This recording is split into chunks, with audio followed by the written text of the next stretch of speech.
Street photography. Most people have a general idea of what street photography is, especially those who would attend an event like this. So I won't waste any time explaining the genre, and we'll jump right into my personal philosophy as a street photographer.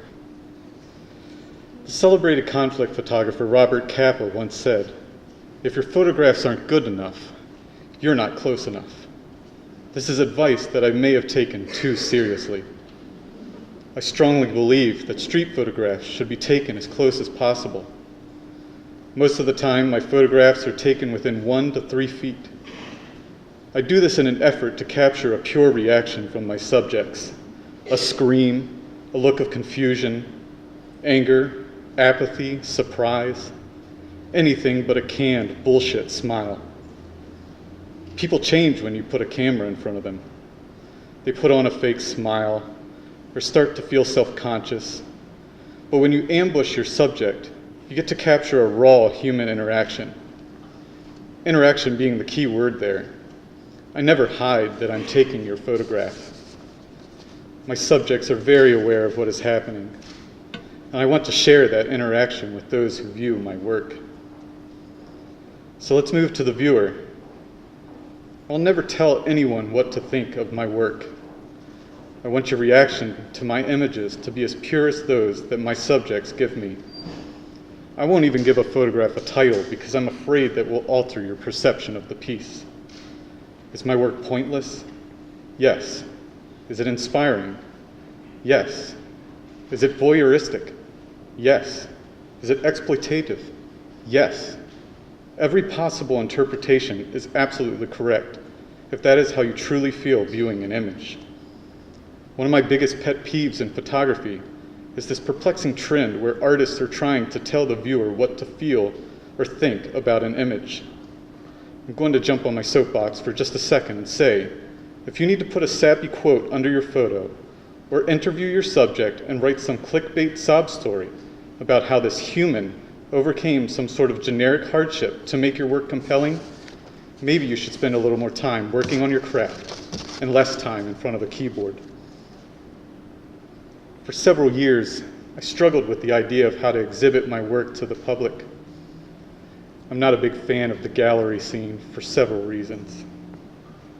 First of all, I dislike the idea of someone profiting from my work. I don't do this for the money, and I don't want your interest in my work to be based upon its monetary value or its economic impact on the community. Second, I find galleries to be sterile, cold, uninviting places. I believe this is done on purpose to create an air of elitism and keep out those who are uneducated, disconnected, and underprivileged. The final reason I dislike the gallery scene is due to their meager attempt to be the gatekeepers to the arts. Art should be accessible and easy to display. I refuse to cultivate fake relationships or kiss someone's ass just to get my photo hung on a wall. So what do I do with this distrust and dislike of the scene? I completely abandon it.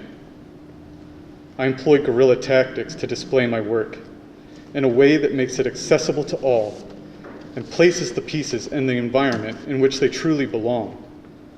Street photos belong to the street.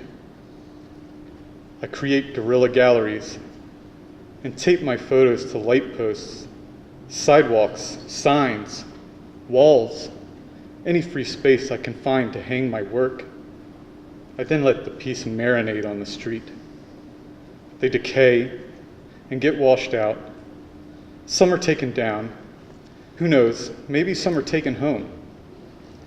The one thing I'm sure of is that my work was seen by more people than anything hanging in a gallery downtown. In closing, I want to talk about why.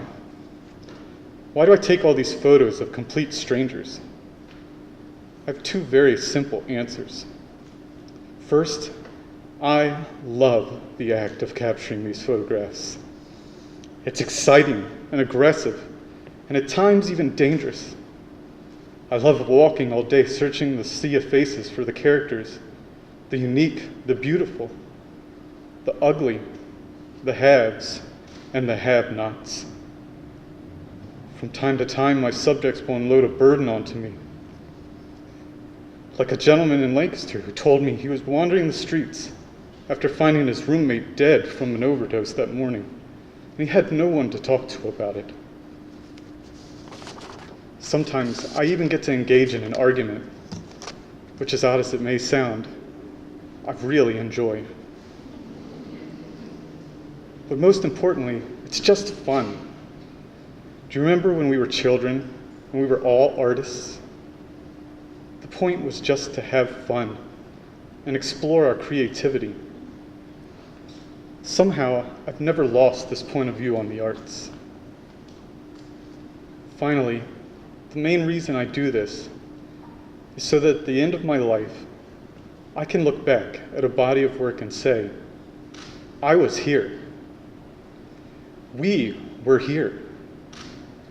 I was present for my time here on this earth.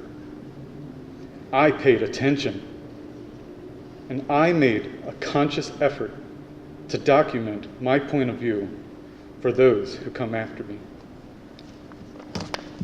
Thank you.